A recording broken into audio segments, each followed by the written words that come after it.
Have you ever believed that only monks or those who give up everything can attain true spiritual realization?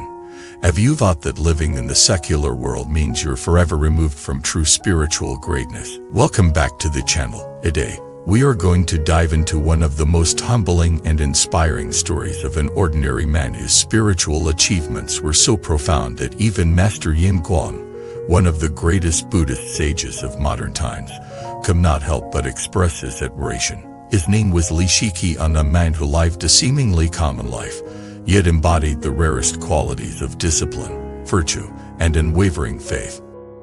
This story isn't just a piece of history. It's a challenge to everything you think you know about spiritual practice. It proves that sanctity is not confined to monasteries, robes, or secluded mountains. It can exist in the middle of society, amidst daily responsibilities, and within the heart of someone who simply chooses to live with sincere devotion. Li Shiqian was not born into a temple. He was not surrounded by monks or spiritual teachers in his youth. He lived in a bustling town, had a family, and shouldered the duties of a householder. And yet, his inner world was deeply rooted in the teachings of the Buddha. From an early age, he cultivated profound respect for spiritual practice, choosing to lead a life that blended worldly responsibilities with transcendent discipline. He lived quietly, ever boasting of his understanding, ever demanding attention for his piety. And perhaps that's exactly what made his light shine so brightly. His life was his sermon. His actions were his scripture. He didn't preach Buddhism, he lived it. One of the most striking aspects of his character was his absolute sincerity. He never sought praise. He never tried to impress spiritual teachers or gain favor with temple authorities. But this deed spoke louder than any title ever could. Master Yin Guang, upon hearing of his life and observing his conduct, said something remarkable. In these troubled times, it is rare to see such profound cultivation from a layperson. What exactly made Li Shiqian so exceptional? Let's begin with his discipline. He held himself to a rigorous schedule, rising early for morning recitations and ending each night with silent meditation. He maintained a vegetarian diet not out of obligation, but from a deeply felt compassion for all sentient beings. He gave to charity quietly and generously. He supported temples and monks without ever expecting blessings in return. He was not interested in displaying his spiritual progress. Instead, he focused on purifying his mind. He once said, "What I fear most is not what others see in me, but what I fail to see in myself." That kind of radical humility is rare even among monks. He constantly examined his intentions, refined his behavior, and practiced mindfulness in every task, be it managing household finances or offering incense at the altar. Here's a story told about a severe drought that hit his region. People were starving, crops were dying, and panic was spreading. While others hoarded supplies, Li Shiqian opened his stores. He distributed grain to those in need, refusing to profit from others' suffering. When questioned why he gave away so much, he answered, "If my practice does not benefit others, what is its purpose?" He was deeply devoted to the teachings of Pure Line Buddhism, especially the practice of reciting image of the Buddha's name. He viewed every moment as an opportunity for practice. Even when walking through the market, he kept the Buddha's name silently on his lips. This constancy of mind, this unwavering focus, was what set him apart.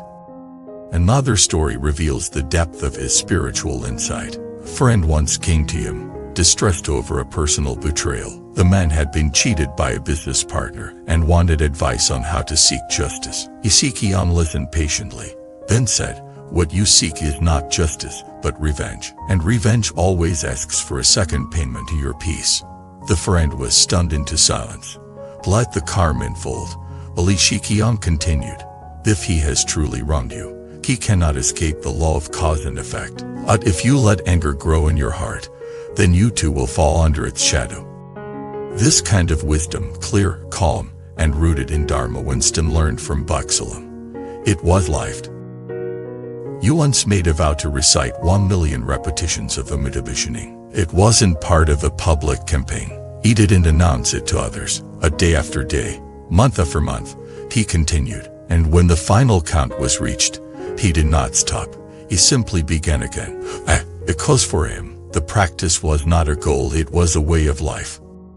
His family remembered that even when he was ill, even when pain racked his body, he never let go of his practice. You would whisper the Buddha's name between breaths. You would smile at visitors and remind them to keep faith. In his final days, he was serene, comforted, and clear-minded. He told his children not to mourn his passing, but to live with integrity. He said, "Death is not the end. It is a return. Make sure your return is peaceful." At his funeral, monks and lay people alike came to pay their respects, and he wept, not just for the man they lost, but for the example he set. Here was someone who never sought recognition, yet inspired thousands. His life was a sermon more powerful than 100 lectures. So what can we learn from Li Shiqian? That spiritual greatness doesn't require renunciation of the world. It requires renunciation of ego. And you don't need to abandon your responsibilities to life with integrity. You need to infuse them with mindfulness. A true spiritual power is not in how much you know, but in how deeply you live what you know. Li Shiqian didn't perform miracles. He didn't write books. He didn't lead crowds. But he walked the path, step by step, day by day. And that is the miracle. In a time when so many seek shortcuts to happiness, this life reminds us that there are no shortcuts to transformation. There is only sincerity. There is only presence. There is only the choice, made again and again, to return to what matters most. You might be wondering, can I live like this? And the answer is yes. You don't need to change your entire life overnight. You only need to take the next right step. Begin by pausing, listening, asking yourself, how can I live today with more compassion, more clarity, more courage? You can practice while doing the laundry. You can practice while feeding your children. You can practice while answering emails. You can turn every act into a form of prayer. If your heart is steady, if your mind is clear. Let Li Shiqian's story be your reminder the sacred is never far. It is in your hands, your choices, your breath. Thank you for watching this video. If you are moved by Li Shiqian's story, leave a comment and share how you practice mindfulness in daily life. Don't forget to like, subscribe, and join our community by becoming a member. Stay sincere, stay present, and may your life become your temple. See you in the next video.